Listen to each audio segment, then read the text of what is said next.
Episode 39.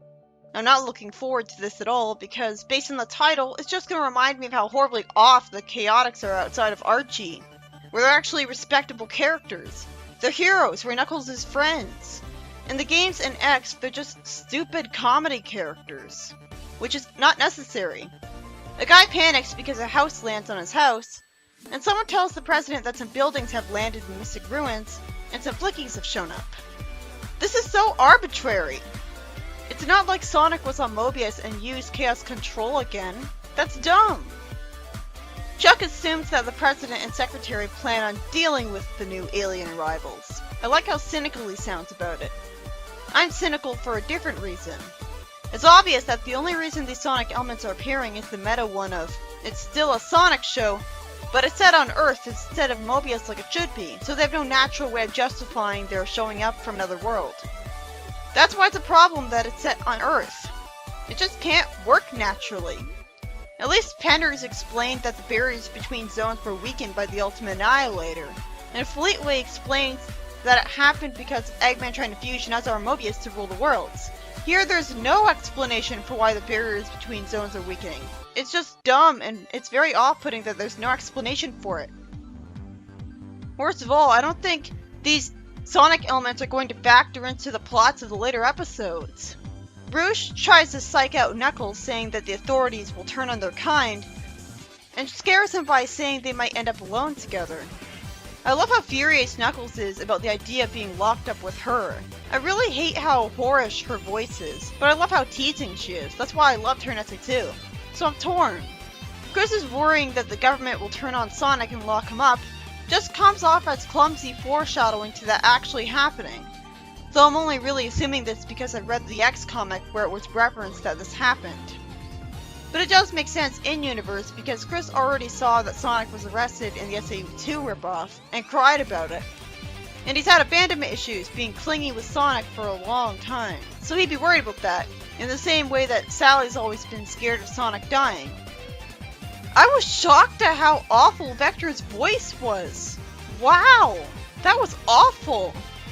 It comes off as a literal parody, not an actual show thing. At least Espio's voice was badass. Vector is complaining about being stuck on Earth. And good, half of the moon is still missing. It was kind of comical that he lampshaded it. But Vector and Charmy's extremely lame voices really prove how horribly disgusting the Chaotix are outside of the comics. I can barely pay attention because it's so awful. Charmy gives him a newspaper with Vector tantruming, and he shows him a picture of Sonic, who Vector calls their old friend. Vector says that Sonic saved the world in SA2 reading the newspaper, and I'm expecting him to be jealous of him because for some reason the games thought making the Chaotix assholes enough to be bitterly jealous of Sonic for his reputation would be a good idea that would make them likable characters. I didn't miss any of their game-exclusive personality traits in Archie. I didn't even remember them. I didn't miss them being less heroic and more neutral. I didn't miss their jealousy of Sonic's good reputation, and I didn't even notice that they weren't detectives. Also, it was really inexcusable how much this episode is reusing previous episode footage of Sonic.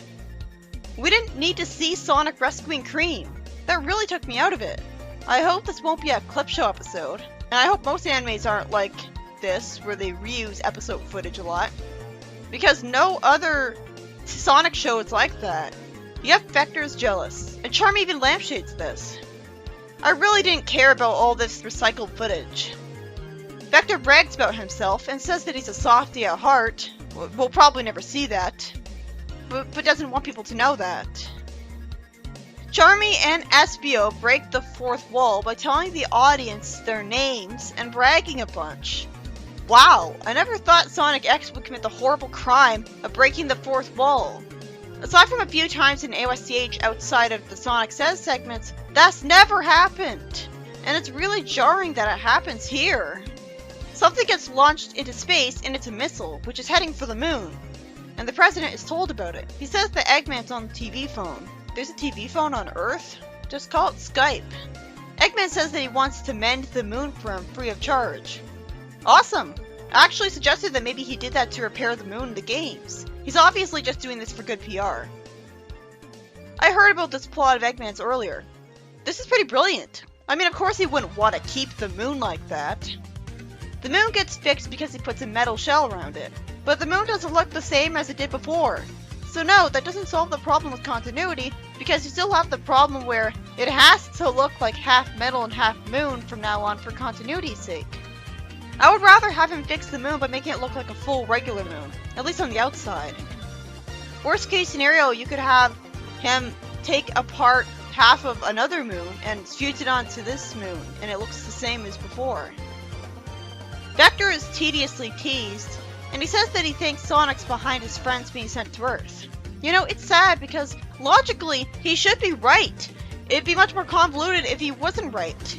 It would make much more sense for Sonic to have gone to Earth on purpose, because how the hell do you accidentally send yourself and your friends to another universe? That's dumb! It'd make more sense if he was trying to send Eggman to another universe to seal him away. Like how Sadia and Robotnik was sealed away into the void. And he just got caught in the Chaos Control Blast by mistake. But I bet they won't confirm that, because that would be good writing. Vector spies on Cream and gets spotted by Ella and screams when she glares at him. Sonic then stops in a desert at seeing Eggman, and they both look apprehensive and intimidated, with Eggman standing at the edge of a cliff. Wait, a cliff? I wonder if Sonic was wondering if Eggman would jump off a cliff from guilt over being evil. He'd never think he'd actually do that, but I mean, is he thinking about that as a hypothetical scenario? Because he's right at the edge of a cliff with no clue as to what he's doing. Espio says that Amy can swing a mean mallet, and yet she still didn't break down the door in the pyramid base. That they really shouldn't have given her a hammer in the show. They should have given her like a laser shooter or a crossbow, not something as worthless as a hammer that barely does anything at all in the show. Sonic asks Eggman what he's up to and calls him Egghead, and Eggman at least has convincing acting when he lies that he's had a change of heart. He says that it's hard work to build evil robots, lying by telling the truth. Wait, he says he created chaos? Good! That makes sense in Sonic X, because it's on Earth. It's really good acting on his part, and I like that Sonic says he doesn't buy it, and says it's just another one of his schemes. You know, Eggman retiring would make sense in Sonic Boom because he's not pure evil over there.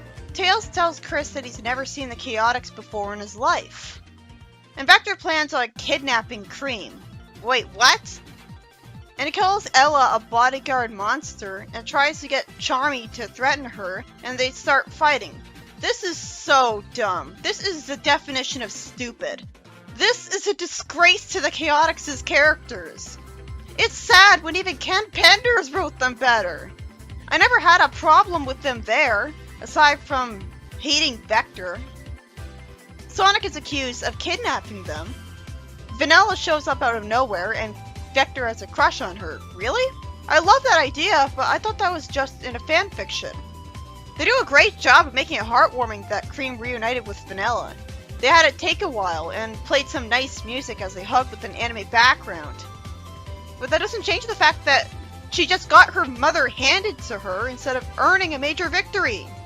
Like, this is an action series. They should have had Sonic collect all the emeralds and get Chaos Control going, and that's how they should get her. Sonic calls himself Sonic the Kidnapper, making fun of and lampshading Vector's bad writing. And the camera pans upwards as he continues to taunt Vector because the animators saw a way to get out of animating Sonic talking and went with it. And Eggman calls Sonic a sucker because they decided to completely give away the so-called twist that he's still evil way too early. And the episode ends with Espio still lying down with a ridiculously large bump on his head and asking his friends who aren't there to help him out. This isn't funny, it's disturbing. This was a terrible episode.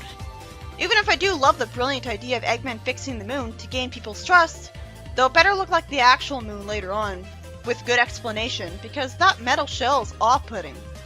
And how did he get enough metal off ceiling to do that? And how did he accomplish that in just 10 minutes? There's so much reused footage, and Vector reading about Sonic's heroism was no excuse for it. It was to the point where I worried it would be a clip show. But more importantly, this plot is dedicated to reminding me of how horribly off the Chaotix are outside of Archie. There, they were perfectly respectable characters who were great at fighting on Knuckles' side. The only character I hated was Vector, because he never got over his dumb suspicion of Julie. But here, they're horribly failed attempts at comedy characters. Making a character in an action series incompetent to be funny is one of the Sonic franchise's most common mistakes. It sucked with Antoine, it sucked with Marine, it sucks with Amy and Knuckles, and it sucks here. I never laughed at these guys. I just fucking hated them. Vector's voice shocked me with how bad it really was, and it came off as a parody, as something unreal because it's so unprofessional of the show. Speaking of unprofessional, how about the characters breaking the fourth wall to brag about themselves and introduce themselves to the audience? At least in Sonic Boom, that's established to be a normal thing, and the show's whole identity from the start.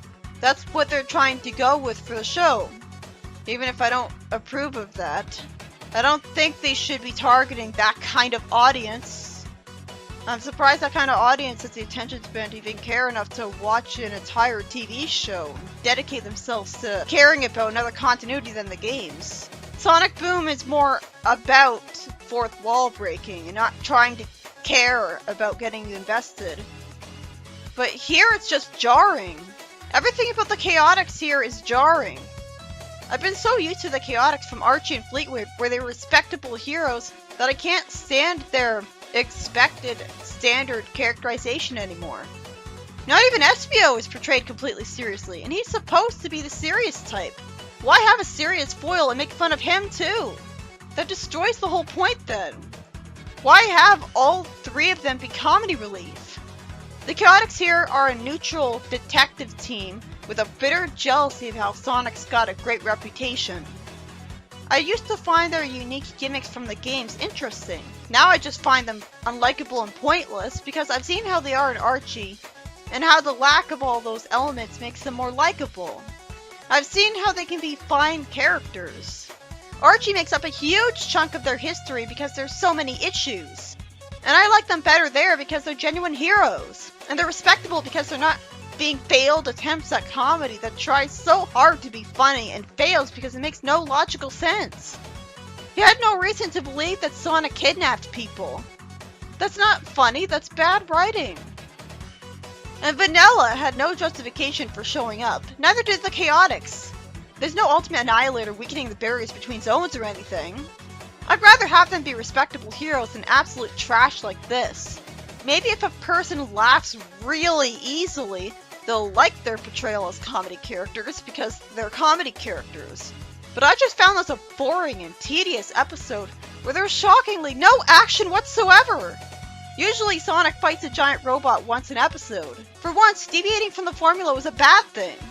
I mean, did we really need even more friends of Sonic who are completely incompetent jokes?